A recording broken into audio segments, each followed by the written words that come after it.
ওনারা তো ভর্তি হয়েছে জাতীয় বিশ্ববিদ্যালয় কিংবা 7 কলেজের আন্ডারে জেনে। আপনি মনে করেন বিয়ে করছেন একটা সাধারণ মেয়ে, বিয়ে করার পর না আমার পরিমণিকে ভালো লাগে, আমি ভাইয়া পরিমণিকে করব। আমি একজন মাদ্রাসার শিক্ষার্থী। তো আমার কথা হচ্ছে, আজকে আমি নিউজ পেপারে দেখেছি যুগান্তরে যে শিক্ষা উপদেষ্টা আছে, তো উনি একটা কমিটি গঠন করছিল এটাকে বিশ্ববিদ্যালয়ে রূপান্তরিত করা যায় কিনা। সো কমিটি গঠন করার পরে তারা যৌক্তিক পায় না, এটা কোনো যৌক্তিকতা পড়ে না বিধায় তারা গতকালকে প্রেস ব্রিফিংসে তারা এটাকে বিশ্ববিদ্যালয় রূপান্তরিত করতে পারবে না, এটা শিক্ষা উপদেষ্টা বলে দিয়েছে।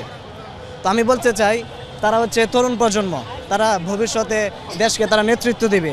এভাবে যদি তারা ছোট থেকেই এই বিশ্ববিদ্যালয় থেকে যদি তারা বিশৃঙ্খলভাবে হাজার হাজার মানুষকে যদি তারা কষ্ট দেয়, হাজার হাজার মানুষকে ভোগান্তিতে ফেলায়, তাহলে তারা কিভাবে তারা জাতিকে তারা কিভাবে তারা এই নেতৃত্ব দিবে? তারা তো এভাবেই লুটপাট, তারা চাঁদাবাজ, দখলদারি এভাবেই তো করবে। তারা এখান থেকে তারা শিখছে এভাবে মানুষকে ভোগান্তি দেওয়ার জন্য। এই জন্য আমি আপনার কাছে আকুল আবেদন করব, এইটাকে আমার এই বক্তব্যকে যাতে করে বাংলাদেশের সকল মানুষ, সকল শিক্ষার্থী যেন, সকল উপদেষ্টা, প্রধান উপদেষ্টা থেকে ধরে সবাই যেন শুনতে পায় যে তারা এটাকে যে কোনোভাবে তারা যেন সমাধান করে। এবং কি আমি দেখতে পাচ্ছি কিছু সংখ্যক স্টুডেন্ট, অথচ আমি জানি যে ঢাকা বিশ্ববিদ্যালয় থেকে বেশি স্টুডেন্ট আছে তিতুমির কলেজে। তো এরা সবাই মিলে যদি ঐক্যবদ্ধ হয়ে যদি কাজ করতো, তাহলে মনে হয় বিশ্ববিদ্যালয় রূপান্তরিত হতে পারতো। কিন্তু এখানে আছে মাত্র 10-12 জন স্টুডেন্টের মতন। আমি মনে করি বিশ্ববিদ্যালয়ের যে প্রিন্সিপাল সাহেব আছে ওদেরকে বের করে দেব এই কলেজ থেকে, আমি মনে করি এটা। কারণ তারা 10 জন মিলে পুরা দেশকে, তারা পুরা বাংলাদেশে যত রেল আছে সব কিছু বন্ধ হয়ে গেছে। হাজার হাজার মানুষ ভোগান্তিতে আছে, অনেকে রাস্তায় হেঁটে হেঁটে যাচ্ছে, অনেকে যেতে পারছে না, অনেকে অসুস্থতা বোধ করছে। এই জন্য আমি আবেদন করছি যে তাদেরকে যে কোনো মূল্যে এটাকে সমাধান করার চেষ্টা করবো, আমি এটা চাই। এটা তো কোনো শহরের চিত্র হতেই পারে না, এটা একটা সম্পূর্ণ অপ্রাসঙ্গিক। কারণ ওনারা তো ভর্তি হয়েছে জাতীয় বিশ্ববিদ্যালয় কিংবা 7 কলেজের আন্ডারে জেনে। আপনি মনে করেন বিয়ে করছেন একটা সাধারণ মেয়ে, বিয়ে করার পর না আমার পরিমণিকে ভালো লাগে, আমি ভাইয়া পরিমণিকে করব। সবাই তোর পরিমণিকে পায় না, পরিমণিকে পায় একজন, হয়তোবা যার সাথে বিয়ে হবে। ঢাকা ভার্সিটি, রাজশাহী ভার্সিটি, যে কোনো ভার্সিটি যে চান্স পায় সেই হবে।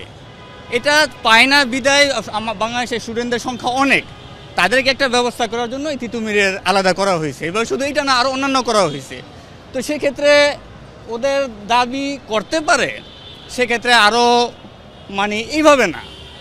আপনার ভার্সিটিতে যান, এখানে তো কোনো টিচার আসছে, ভার্সিটি যে করবে কোনো প্রিন্সিপাল, হলের কেউ, কোনো টিচার কেউ আছে, এগুলো তো অপ্রাসঙ্গিক।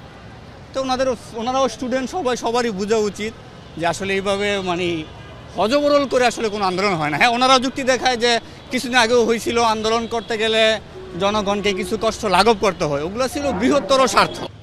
আসলে রাস্তা অবরোধ আমাদের তো সাধারণ একটা মানুষের বিভ্রান্তিতে পড়া, যাতায়াতের জন্য সমস্যা হওয়া আর কি।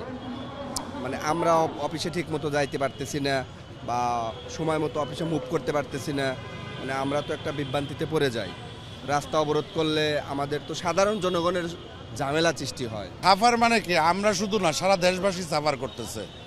অসংখ্য রুগী, অসংখ্য মানুষ পথ চলতে পারে না, এরা যে কোনো সময়ে সে রাস্তা বন্ধ করে দিচ্ছে, কারো বলার কিছু নেই।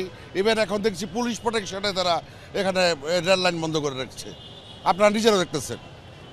দেশ কীভাবে চলতেছে আমি জানি না, আমার জানার খুব ইচ্ছা দেশটাকে চালাচ্ছে কেনা, প্রফেসর ইউনূস না অন্য কেউ, না ছাত্ররা?